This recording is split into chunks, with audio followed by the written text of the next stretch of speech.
Hello everyone and welcome back. I appreciate you guys all for stopping by the video, and this has been something that I've really been wanting to talk about for a long time, and that is Commander Ahsoka Tano. I think there's some balancing changes that needs to happen, and this has been something that I've really been I've had in the drafts for a long time. I really wanted to make sure that I had, my opinion right, that the effects that this would have would be fair and while keeping the value true to the character.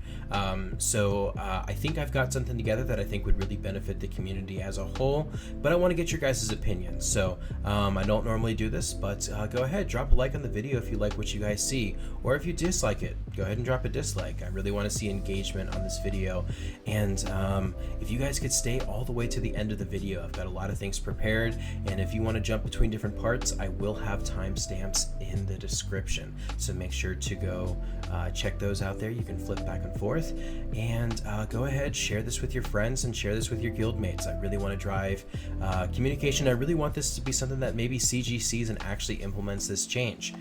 So without further ado, let's get back to Commander Ahsoka Tano.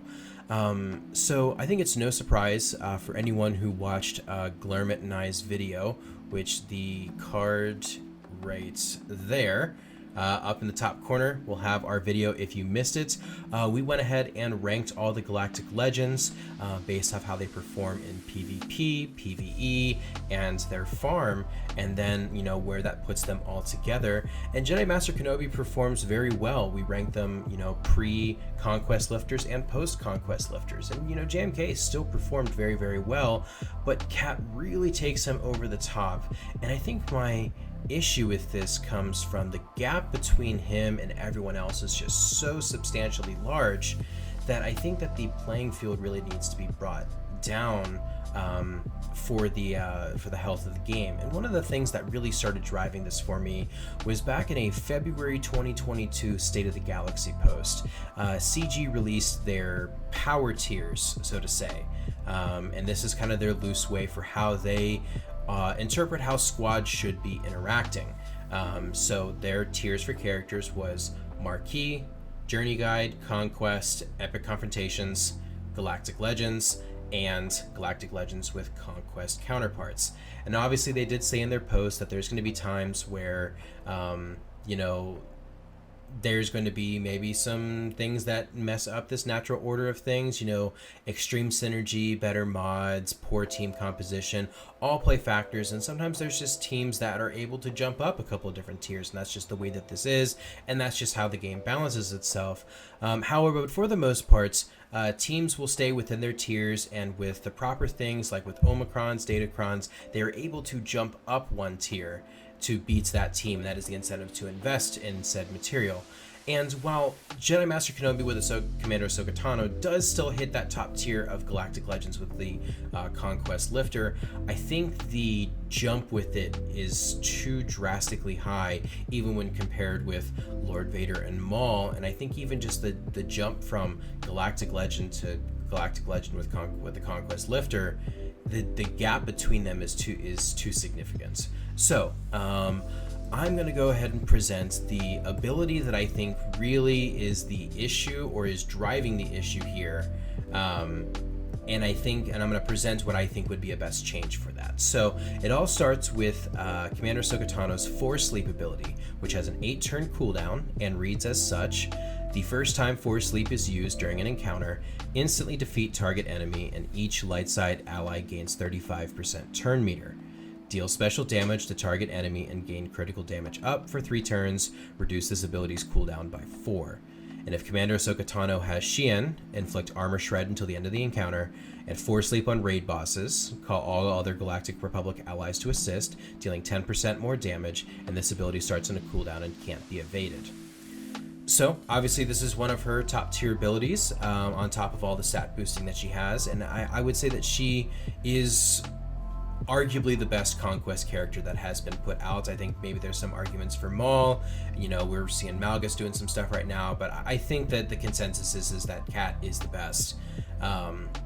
Just due to her plug and play ability among scoundrels with unaligned Force users, Galactic Republic, but really it's just the marriage that her and Jedi Master Kenobi have just how good of a team that they form.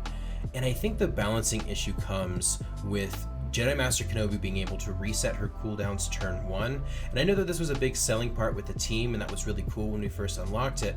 However, it makes countering this team, and especially even countering them with Galactic Legends, very difficult when you're able to instantly kill someone turn 1. And I think that all content and attempts to really counter this since this has been introduced hasn't been that well received, just because of how big of a hole that they dug themselves. And Galactic Legends were supposed to be the kind of the end of the power creep. It was going to be, that was the ceiling of the power creep. And I understand that they did raise the tier with the Conquest counterpart, but I think they did it a little too much. And what I mean by that is, we had another Galactic Legend with the Conquest counterparts be released with Lord Vader and Maul. And again, if you watch Glurmit and I's video, Lord Vader and Maul perform very well. And I don't think it's a matter of that they're not good enough. I think it's that Kenobi and Kat are much better. And the idea is that, like, when you had to release a character in Maul for the Conquest counterpart, when they were gonna, go back and forth between themselves, when you had to release a character that can, there's a lot of mental gymnastics and verbal gymnastics to counter Kat, as in increasing cooldowns by 2, but you have to keep 5 stacks of anguish. I think it's one of those things that it's very specific in order to counter this, and and to CG's credits, on offense this does counter JMK Kat very well. However, on defense, it's a whole different thing. JMK Kat still blows right over it, and a lot of that is due to the turn 1 insta-kill. When you can go kill a crucial member of this team, whether it's Royal Guard or whether it's the tank that's there, I think that's an issue here. I think and the same thing when they released the Inquisitors here. I know a lot of people were expecting the Inquisitors to counter JMK Kat in Territory Wars, and now, while granted, the posted say from CG that it was just meant to counter Galactic Legends with, without their Conquest counterparts, I still think that,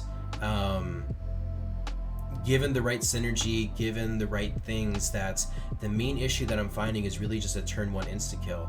And the change that I have here that I think will make things more balanced while still keeping the character core to the idea of what it's supposed to be, and not messing with Jedi Master Kenobi as a Galactic Legend, is to add this line of text to the ability.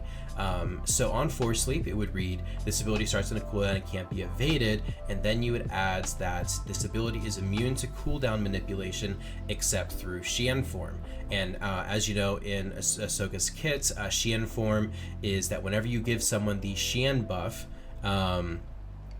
whenever that unit evades, attacks at a turn, the Force Sleep cooldown is reduced by 1. Hey everyone, so you're probably wondering why the lighting's different and why my shirt is different, and that is because I am busy working on editing the video right now, and there were some things that I missed that I wanted to add in real quick. So one of the things that I touched on so far is how having an insta-kill turn 1 is something that has been problematic so far. I think it's a bit unbalanced, and it makes countering certain teams very difficult. And I wanted to share some examples of a insta-kill mechanic in Galaxy of Heroes, and how this being available turn 1 is just so much different to everything else that we have in the game. And just to imagine if we were to have those be available turn 1, how much more broken these teams would be. And so the examples that I got here is Nihilus, the regular Mandalorian, the Bounty Hunter Mandalorian, you have the Executor, and you have the Chimera. And imagine, all of these insta-kill abilities, and also I forgot the Raddus. So, imagine all of these characters and they have their instantly defeat mechanics, and if you were to have that available turn 1, that is something that really throws off the balance of something. And it's one thing if there's like a temporary, like a Datacron thing, or if there was like a monthly boost to something. That's one thing. But I think to have this as a as a turn one thing, it makes characters much more powerful much more powerful individually and much more harder to beat. And so I think that with Commander Ahsoka Tano here, I think it's necessary that we keep the cooldown, not being able to be reduced in just the way that it naturally is throughout her ability. So yeah, just wanted to touch on that real quick. And hope you guys enjoy the rest of the video. Peace. And so I think with this is, when you do that, you'll still have JMK can still reduce Cat's cooldowns, you can reduce Shien, you can reduce all the other people's cooldowns, you can still give damage immunity, but the Force Leap is going to be immune, and it's going to just require you to just be maybe a little smarter with how you put Shien around, and you should still be able to get these Force Leap rather quickly. And I would say it probably is going to be timed with the ultimate, and it's going to be one of those things, so when you're going up against this squad, it is now a race against the clock to beat Kenobi before he gets to the high ground, so that once a team can start ignoring taunts, Cat is going to instant kill someone when he does that, and you have to act quickly for that. And I think that it still makes a team relatively good and I think it probably is still going to be the best team in the game, but I don't think it's going to be as over the top broken. I think you still should be able to take these top tier galactic legends. I think that with the right strategy, mods, and team comp, they should be able to, and especially because you are the player, you should be able to beat this team, given the right investment for this. And whereas right now there really isn't that many counters to it, I would say like consistent counters. And I just wanted to make sure when I was looking at this, I think PvP, this is still going to be the best team in the game.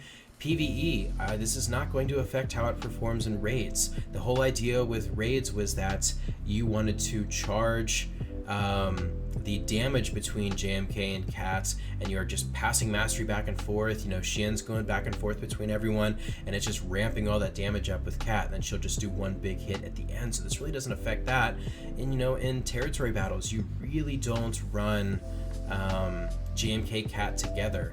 And so this really is not going to affect anything, because JMK usually goes with Jedi, and Cat will go with either Scoundrels or another Galactic Republic team.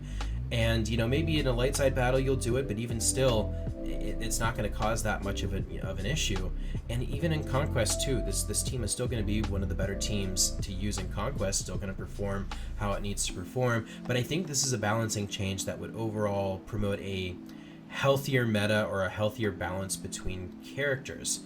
And so the last thing that I wanted to address is Datacrons, because I know I've seen some people say when I was throwing some lines out here on this opinion, was that, well, CG just released Datacrons, and this is their way of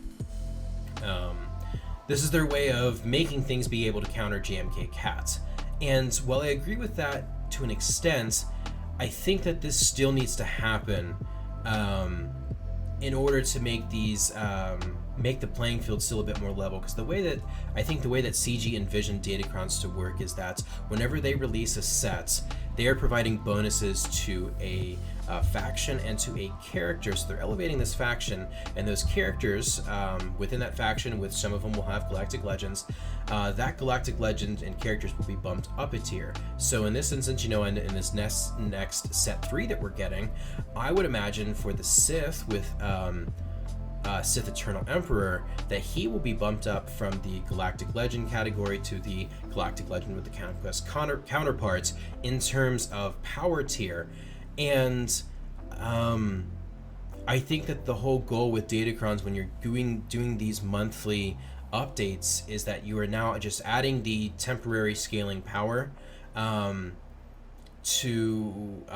keep the meta diverse. Not necessarily saying it's the best way to go about things, but it's the way that CG has chosen to go about things. And data will change and come and go over time. But I think for some of the issues that we're having is that even with some of these, even with JMK Cat the way that it is right now, it's still by and far better than some of these teams, even with their Datacrons. So I think just to make the Galactic Legends more level, because at the end of the day, they are the tip of the spear in terms of content and in terms of the end game. I think that the gap between the Lord Vader and the Maul, and the JMK and the Cats, needs to be a bit more level for this whole idea of Galactic Legends counterparts to be more consistent. But that is all that I got on this. Let me know what you guys think of whether instituting this change of making Force Sleep immune to cooldown, if you guys think that would be a good idea. I think this would be a great change for Territory Wars and for GAC. I think it would change what we see on offense and defense, leading to a different meta. I still think JMK Cat will be the best team in the game, but just not quite to the overwhelming extent that it is. But I appreciate you guys for watching this one, and I will catch you guys in the next one.